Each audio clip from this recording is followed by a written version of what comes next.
today we'll talk about how can you enable this sign or know how you can do that on your WhatsApp. So you just follow these ways, then it's going to work with you. All you have to do in first you just go down, click here on manage down here, just click on it.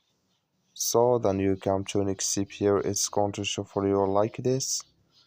Then you go down, just keep going down, you click here on analytics, you just click on it. Then you go down, just keep going down here, you click here on alerts, you just click on it. So then you come to next step here, it's going to show for you like this. You come here to weekly total sales, just click in this sign. So then here just switching to open video, like you see this color show for us. That's mean weekly total sales enable with us now. So thank you for watching. Don't forget to support us by liking and subscribe.